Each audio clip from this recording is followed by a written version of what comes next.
Hello friends, in today's lecture we will discuss about Unit 1 Introduction.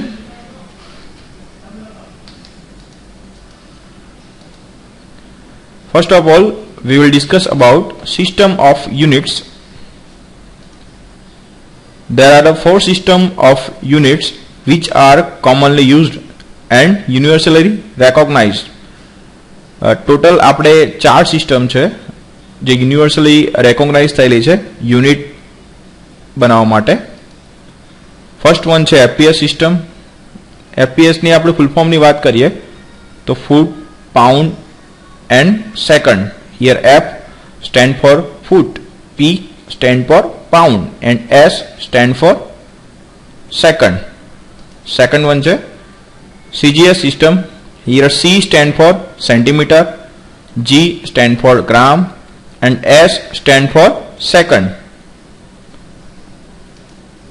Third one करिए MKS system. Here M stand for meter, K stand for kilogram and S stand for seconds. And fourth one is a SI system. Here MKS system is accepted as a SI system. હવે friend તમને ગુજરાતીમાં સમજાવું તો FPS સિસ્ટમનું full form છે ફૂટ, pound and second. CGS સિસ્ટમની અંદર આપણે સી જે છે એ સેન્ટીમીટર તરીકે લઈએ છીએ, જી જે છે એઝ અ ગ્રામ તરીકે લઈએ છીએ અને એસ છે એ સેકન્ડ તરીકે લઈએ છીએ. એમ કે સિસ્ટમની વાત કરીએ તો એમ જે છે એ મીટર તરીકે લઈએ છીએ, કે જે છે એ કિલોગ્રામ અને એસ જે છે એ સેકન્ડ. આપણે એમકેએસ સિસ્ટમ જે છે એને યુનિવર્સલી એક્સેપ્ટ કરી છે, મીન્સ કે એસઆઈ સિસ્ટમ તરીકે એક્સેપ્ટ કરેલી છે, બરાબર. અને એસઆઈ સિસ્ટમનો આપણે ફૂલ ફોર્મની વાત કરીએ તો ફૂલ ફોર્મ થશે ઇન્ટરનેશનલ સિસ્ટમ ઓફ યુનિટ. તો આપણે એમકેએસ સિસ્ટમ જે છે એને એસઆઈ સિસ્ટમ તરીકે એક્સેપ્ટ કરેલી છે. હવે એસઆઈ સિસ્ટમની વાત કરીએ તો એસઆઈ સિસ્ટમનું ફૂલ ફોર્મ છે international system of unit. SI system of unit was recommended by the 11th General Conference of Weight and Measure in 1960. SI system જે છે એ 11મી જનરલ કોન્ફરન્સમાં વેઇટ અને મેઝરની 11મી જે કોન્ફરન્સ હતી એમાં આપણે 1960 મીન્સ કે 1960માં આપણે એક્સેપ્ટ કરેલી છે.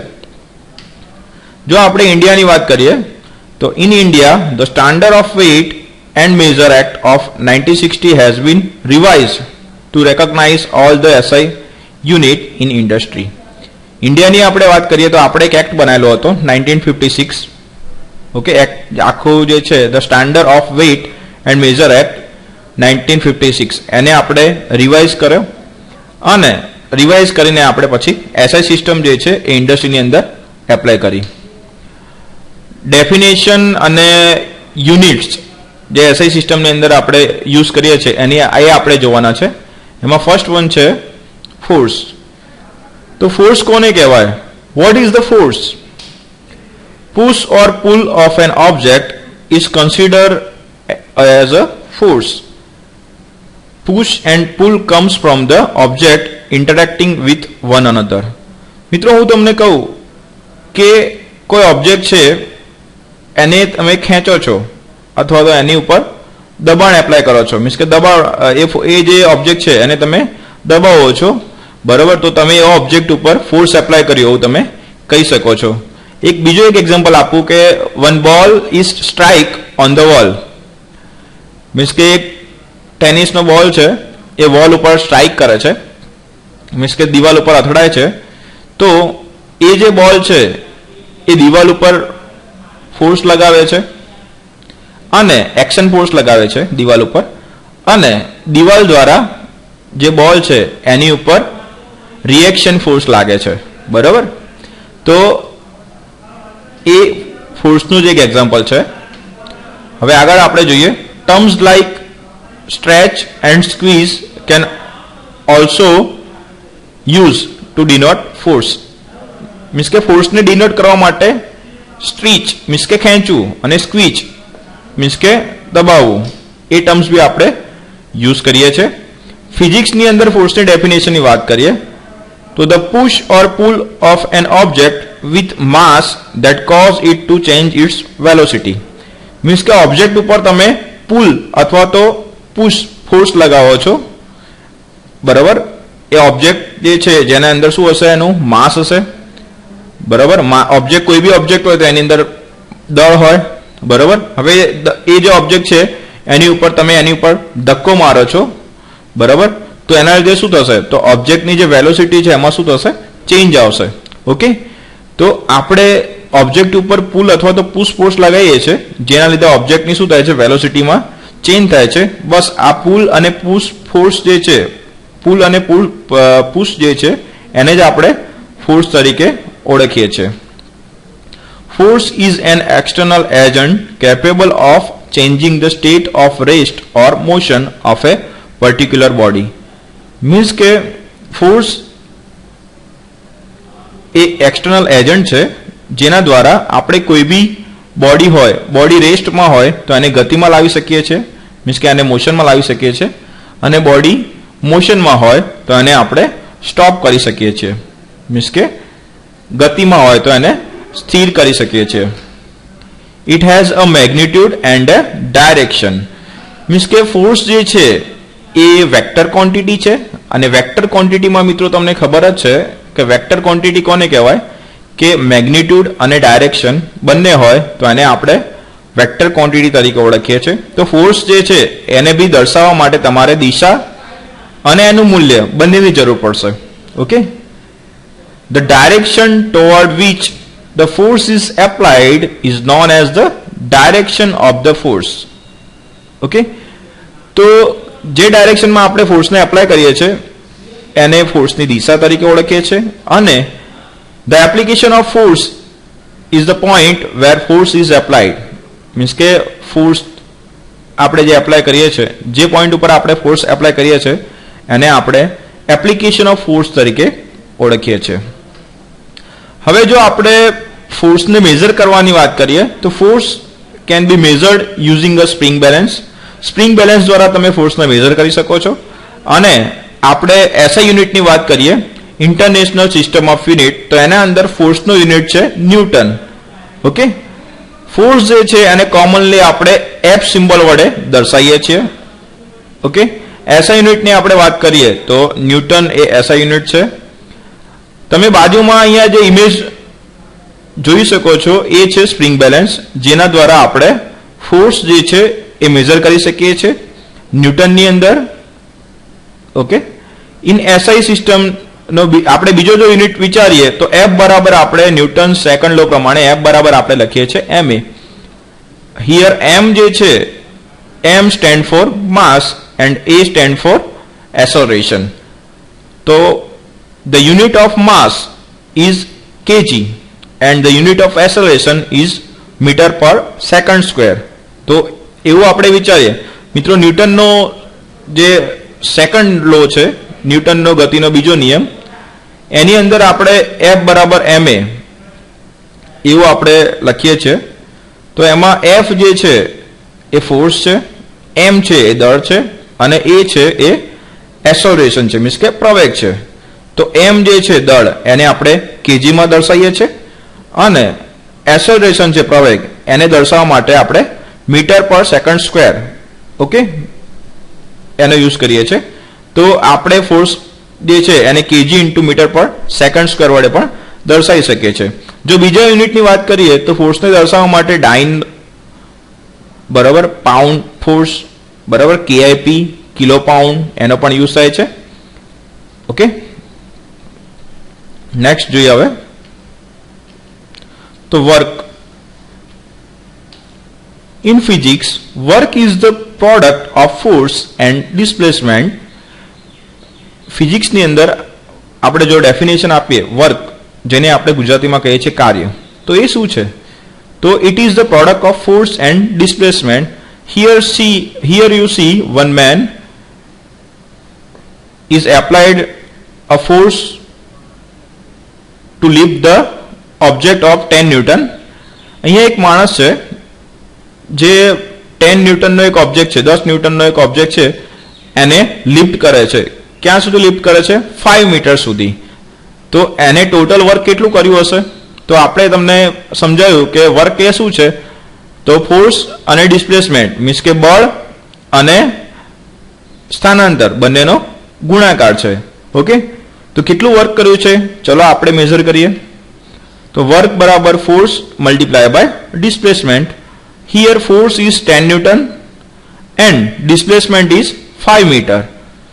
Than work is 50 newton into metre.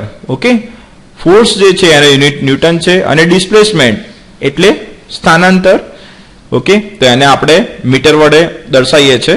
Distance છે 5 મીટર એટલે ડિસ્ટન્સ, બરાબર, એટલે આને મીટર વડે બતાવીએ છીએ. તો વર્કનો જે યુનિટ છે એ થશે ન્યૂટન ઇન્ટુ મીટર. અને જો તમારે ન્યૂટન ઇન્ટુ મીટર ના લખવો હોય તો એનો બીજો યુનિટ છે જૂલ. ઓકે, વાત કરીએ જો પાવરની, તો rate of doing work is called power. Power is equal to work by time. અને જો યુનિટની વાત કરીએ તો વર્કનો યુનિટ તમે જોઈ ગયા આગળ કે વર્કનો જે યુનિટ છે એ છે ન્યૂટન ઇન્ટુ મીટર અને ટાઈમ જે છે એ આપણે સેકન્ડ લઈએ છીએ. જો ન્યૂટન ઇન્ટુ મીટર બરાબર આપણે આગળ જોઈ ગયા એ પ્રમાણે જૂલ લખતા હતા. ઓકે, તો joule by second is the second unit of power and joule by second is also called watt. Okay, તો તમારે જૂલ પર સેકન્ડ બી ના લખવો હોય તો તમે વોટ વડે પણ પાવરને ઇન્ડિકેટ કરી શકો છો. જો આપણે પાવરની વાત કરીએ મિત્રો, તો આપણે એવું કહી શકીએ કે કાર્ય કરવાની ક્ષમતા જે છે, the rate of doing work, okay, કાર્ય કરવાનો દર, એને આપણે કહીએ છીએ પાવર. ઓકે, અહીંયા તમે જોઈ શકો છો કે એક બોક્સ છે એ લિફ્ટ થાય છે ક્રેન દ્વારા. તો એક ક્રેન દ્વારા એ બોક્સને શું આપવામાં આવે છે? ફોર્સ આપવામાં આવે છે અને એના લીધે એ બોક્સનું શું થાય છે? ડિસ્પ્લેસમેન્ટ થાય છે. તો તમારે ફોર્સ ઇન્ટુ ડિસ્પ્લેસમેન્ટ કરશો એટલે તમને કાર્ય મળશે. અને બાજુમાં એક સ્ટોપવોચ આપેલી છે જેની અંદર ટાઈમ ઇન્ડિકેટર કરે છે, બરાબર. તો એને કેટલા ટાઈમ આપણે આનો પાવર શોધવો હોય તો આપણે અહીંયા ફોર્સ મલ્ટીપ્લાય બાય ડિસ્પ્લેસમેન્ટ કરીશું અને ડિવાઇડેડ બાય જેટલા ટાઈમમાં એ બોક્સ લિફ્ટ થાય છે એ ટાઈમ કરીશું એટલે તમને મળશે પાવર. ઓકે, હવે નેક્સ્ટ ડેફિનેશન જોઈએ આપણે. તો પાવરના આપણે યુનિટની વાત કરીએ મિત્રો, તો પાવરના યુનિટ છે હોર્સ પાવર, જેને શોર્ટમાં HP વડે બતાવીએ છીએ અને 1 HP is equal to 746 watt થશે. સેકન્ડ વાત કરીએ આપણે કિલોવોટ, તો કિલોવોટને શોર્ટ ફોર્મ છે KW. ઓકે, અને એને તમે 1 kilowatt is equal to 10⁻³ watt થશે. જો આપણે મેગાવોટની વાત કરીએ તો મેગાવોટને આપણે MW વડે બતાવીએ છીએ અને 1 megawatt is equal to 10⁻6 watt થશે. જો આપણે ગીગાવોટની વાત કરીએ તો ગીગાવોટને શોર્ટ ફોર્મ છે GW અને એને દર્શાવવા માટે 1 gigawatt is equal to 10⁻9 watt થશે. ઇન શોર્ટ હું તમને કહું કે કિલો એટલે 10⁻³ મીન્સ કે 10⁻³ ઘાત, મેગા એટલે 10⁻6 ઘાત અને ગીગા એટલે 10⁻9 ઘાત. બાકી વોટ જે છે તો બધામાં કોમન જ છે. ઓકે, નેક્સ્ટ જોઈએ આપણે energy. It is described as a property of a system or the ability to do work. Means કે કાર્ય કરવાની જે ક્ષમતા છે એને આપણે એનર્જી તરીકે ઓળખીએ છીએ. યુનિટની જો વાત કરીએ એનર્જીના, તો એનર્જીનો યુનિટ છે એ જૂલ છે અને તમારે જૂલ સિવાય બીજો યુનિટ આપણે દર્શાવવા માંગતા હોય તો તમે ન્યૂટન ઇન્ટુ મીટર તરીકે પણ લખી શકો છો. એરિયા, હવે એરિયા જેને ગુજરાતીમાં આપણે ક્ષેત્રફળ તરીકે ઓળખીએ છીએ અને ક્ષેત્રફળ બરાબર આપણે લખીએ છીએ લંબાઈ ગુણ્યા પહોળાઈ. જો ઇંગ્લિશમાં વાત કરીએ તો ઇંગ્લિશમાં કહેવાય એરિયા. ફોર્મ્યુલા છે લેન્થ બાય width મીન્સ કે L multiply by B. Here we measure length in meter and we measure width in also meter. તો meter multiply by meter, so unit is meter square.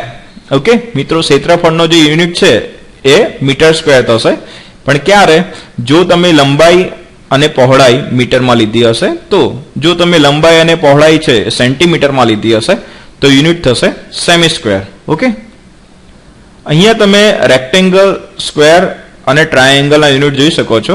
તો rectangle છે એનો unit આપણે L multiply by તમે B કરશો તો તમને unit મળશે L મલ્ટીપ્લાય બાય B કરીએ તો તમને યુનિટ મળશે, એ મળશે બંને જો મીટરમાં હોય તો મીટર સ્ક્વેર. જો સ્ક્વેરની વાત કરીએ તો સ્ક્વેર હોય એની બધી બાજુ જે છે એ કેવી હશે? સરખી હશે. તો એરિયા આપણે L અને B બંને એક જ સરખા છે, બંનેનું માપ A છે, તો એરિયા શોધવો હોય તો શું કરવું પડે? A સ્ક્વેર કરવું પડે. અને ટ્રાયેંગલનો આપણે એરિયા મેજર કરવો હોય તો એરિયા ઇઝ ઇક્વલ ટુ શું થશે? 1/2 બેઝ મલ્ટીપ્લાય બાય હાઇટ.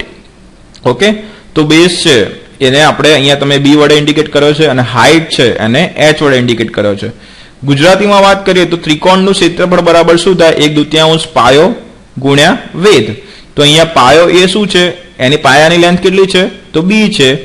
અને વેધ છે એની લેન્થ કેટલી છે? H છે. બરાબર, તો તમારે આનો એરિયા શોધવા માટે શું કરવું પડશે? 1/2 પાયો ગુણ્યા વેધ. ઓકે, હવે આપણે વોલ્યુમની વાત કરીએ. તો વોલ્યુમ એટલે તમે અહીંયા એરિયા જોયા તો એરિયાની અંદર એરિયા જે છે એ 2 ડાયમેન્શનલ આપણે કહી શકીએ, મીન્સ કે એની અંદર L અને B બંને જ હોય.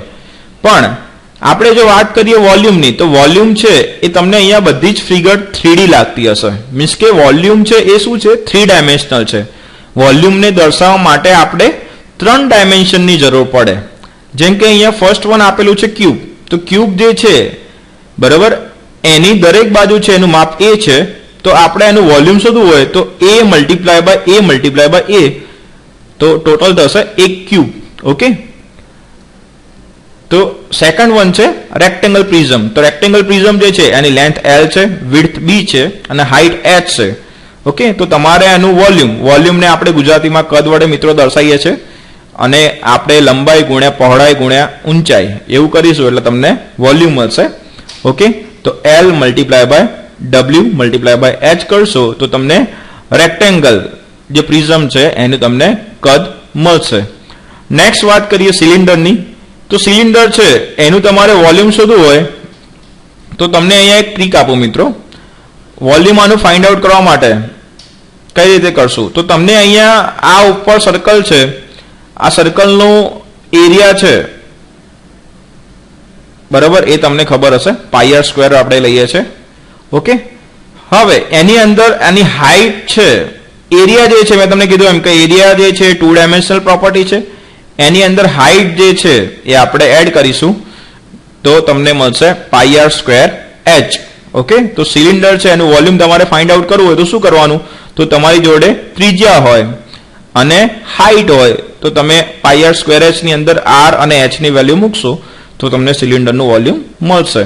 હવે આપણે કોનનું વોલ્યુમની વાત કરીએ. કોન જેને ગુજરાતીમાં આપણે શંકુ કહીએ છીએ તો એના આપણે વોલ્યુમની વાત કરીએ તો 1/3 πr²h. ઓકે, અને એ જ રીતે આપણે સ્ફિયર એટલે ગોળાનું તમારે વોલ્યુમ શોધવું હોય તો તમે આપણે 4/3 πr³ મીન્સ કે 4/3 πr³ વડે બતાવી શકીએ છીએ, જ્યાં r એ શું છે? રેડિયસ છે. ઓકે,